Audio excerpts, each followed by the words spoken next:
देखिए, भूकंप की वजह से वेनेजुएला में जिस तरह हाहाकार मचा है, हर जगह चीख पुकार मची है, उसकी एक वजह यह भी है कि भूकंप का डबल अटैक ऐसे दिन हुआ जब पूरा देश छुट्टी मना रहा था। साल 1821 में स्पेन के खिलाफ आजादी की लड़ाई में मिली ऐतिहासिक जीत की सालगिरह पर स्कूल, कॉलेज, दफ्तर सब बंद थे और ज्यादातर लोग अपने घरों में ही मौजूद थे। वहां मची तबाही के ऐसे शॉकिंग वीडियो सामने आ रहे हैं जैसे पहले कभी नहीं देखे आप। जैसे इस तस्वीर को देखिए, भूकंप के तेज झटके आते ही इमारतों से मलबा गिरना शुरू हो गया। वहां से जो लोग गुजर रहे थे, भाई वो हड़बड़ा गए कि क्या ही हो रहा है, बिल्डिंग गिर जाएगी उनके ऊपर क्या। देखिए क्या हुआ है।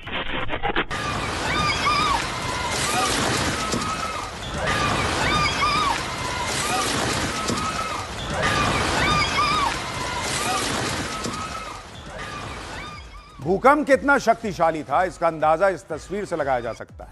घर के अंदर रखा सामान गिरकर टूट रहा है, दीवार पर लगा टीवी जोर जोर से झूलता दिख रहा है, सोफा और दूसरा सामान भी हिलता हुआ नजर आ रहा है। आप देख रहे हैं, ऐसा लग रहा है कि कोई सोफा को हिला रहा है, उस तरह की तस्वीर। टीवी देख रहे हैं, टीवी एकदम धाएं धाएं धाएं धाएं हिला जा रहा है।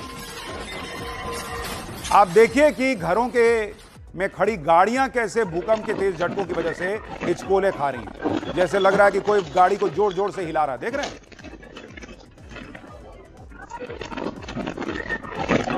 भूकंप के दो शक्तिशाली झटकों ने वेनेजुएला में ऐसी तबाही मचाई कि करीब करीब पूरे देश में ब्लैकआउट जैसे हालात बने। पब्लिक ट्रांसपोर्ट बंद करना पड़ा है। वेनेजुएला के सबसे बिजी रहने वाले मैकेटिया एयरपोर्ट की तस्वीर आप देखिए, कराकस के पास ही है ये, और इस एयरपोर्ट की छत का एक हिस्सा भूकंप की वजह से टूट के गिर गया, जिसके बाद एयरपोर्ट पर अफरा तफरी मच गई। लोगों को लगा कि प्लेन से क्या ऊपर जाएंगे, आज तो लग रहा है सीधा ही ऊपर चले जाएंगे। लोग जान बचाने के लिए भागने लगे। भूकंप के दौरान वेनेजुएला में हर तरफ हाहाकार मच गया। इमारतें गिरती रहीं, इमारतों से मलबे गिरते रहे, लोग जान बचा के भागते रहे। भूकंप के बाद लोग रोते बिलखते, अपनों की तलाश करते भटकते भी नजर आए। वेनेजुएला में भूकंप के बाद हर तरफ मलबा बिखरा हुआ था। जहां से भी तस्वीरें आ रही थी वहां टूटी हुई इमारतें ही नजर आ रही थी।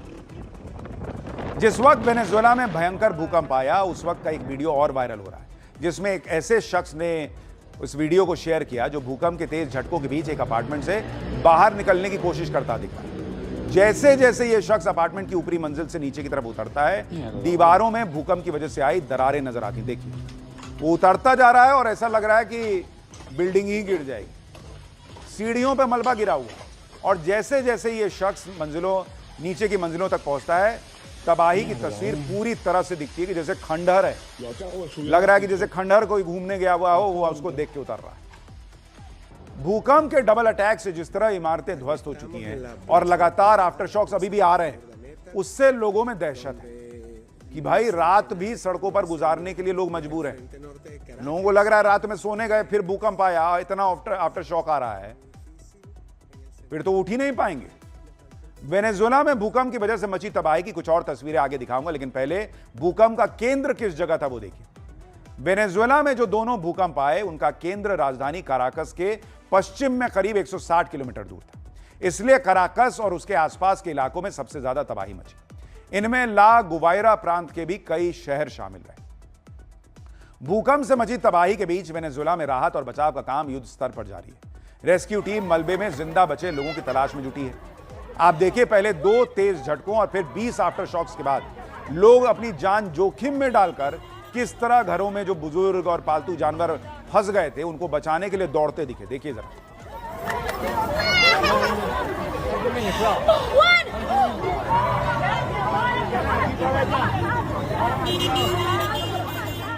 रेस्क्यू टीम को उस वक्त बड़ी कामयाबी भी मिली जब मलबे के नीचे दबे 3 बच्चों को सुरक्षित बाहर निकाल लिया गया। देख रहे हैं, तीनों को किसी तरह से निकाला गया।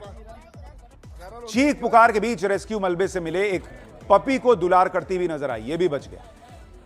देखिए, यह समझना जरूरी है कि आखिर वेनेजुएला में आए भूकंप को लेकर यूएसजीएस ने मौत का आंकड़ा 1 लाख तक पहुंचने की आशंका जताई की। दरअसल आमतौर पर जब भूकंप आते हैं तो उनके बाद आने वाले आफ्टर शॉक्स कम तीव्रता वाले होते हैं, लेकिन वेनेजुएला में ऐसा नहीं हुआ। वहां पहला भूकंप 7.2 की तीव्रता का आया, 40 सेकंड के अंदर दूसरा भूकंप और तेज 7.5 की तीव्रता का आया। इसे अर्थक्वेक डबलेट कहा जाता है। जियोपॉलिटिक्स के मुताबिक अर्थक्वेक डबलेट की घटना कई सालों में एक बार होती है और बड़ी तबाही की वजह बनती है। वेनेजुएला में भूकंप ने जिस तरह भयंकर तबाही मचाई है, उससे साफ है कि भूकंप आते ही लोग दहशत में आ जाते हैं। ऐसे में क्या करना चाहिए और क्या नहीं करना चाहिए, इसके बारे में भी आपको बताता हूं। जब भी भूकंप आते हैं, इनके बारे में जानकारी दी जाती है। ऐसे ही कुछ उपायों के बारे में आपको बताता हूं। भूकंप के वक्त अगर घर के अंदर हैं तो सबसे पहले तुरंत बाहर खुले में निकलिए। अगर तुरंत बाहर निकलना संभव नहीं है तो किसी मजबूत टेबल, बेड या दरवाजे की चौखट के नीचे खड़े हो जाइए। अगर घर से बाहर निकलने में कामयाब हो गए तो खुले मैदान या खुली जगह पर पहुंचने की कोशिश कीजिए। अगर हाई राइज बिल्डिंग में रहते हैं तो लिफ्ट का इस्तेमाल तो भूल के मत कीजिएगा। और भूकंप के वक्त ऊपरी मंजिल में रहने वालों के लिए तुरंत सीढ़ियों से नीचे उतर पाना करीब करीब नामुमकिन होता है। तो इसलिए अपने ही घर में रहिए तो बेहतर है, क्योंकि भाई भूकंप तो कुछ सेकंड्स में ही तबाही मचा देता है। मौजूदा दौर में बड़े शहरों में बहुमंजिला इमारतों में रहना लोगों की मजबूरी है। ऐसे में ऐसे कुछ उपाय किए जा सकते हैं जो भूकंप ही नहीं, आग लगने जैसी घटनाओं के वक्त भी जान बचाने में मददगार साबित हो सकते हैं। जैसे एक तस्वीर को देखिए, इस तरह के कई इक्विपमेंट जो हैं वो मार्केट में आ रहे हैं, जिसके बारे में कहा जा रहा है कि इमरजेंसी के दौरान बहुमंजिला इमारत में आसानी से नीचे उतरा जा सकता है। इसे आसानी से घर की बालकनी में इंस्टॉल किया जा सकता है और फिर आप उसको अपने आसपास लपेटिए और धीरे धीरे करके ऐसे आप उतर सकते हैं। ज्यादा टेक्निकल जानकारी की भी इसके लिए जरूरत नहीं पड़ती। इस सेफ्टी सिस्टम में एक मजबूत स्टील केबल और मेटल क्लिप शामिल होती है जो दीवार पर लगाए गए एक बॉक्स में लगी होती है। अगर किसी इमारत में आग लग जाए, सीढ़ियां या लिफ्ट इस्तेमाल नहीं कर पा रहे हैं, तो भी शख्स इस केबल के जरिए कंट्रोल्ड तरीके से धीरे धीरे धीरे धीरे नीचे उतर सकता है। तो ये कई बार लाइफ सेविंग हो सकता है। क्या कीजिएगा भाई, हाई राइज में रहना ही है तो कुछ इस तरह के उपाय भी करने पड़ सकते हैं।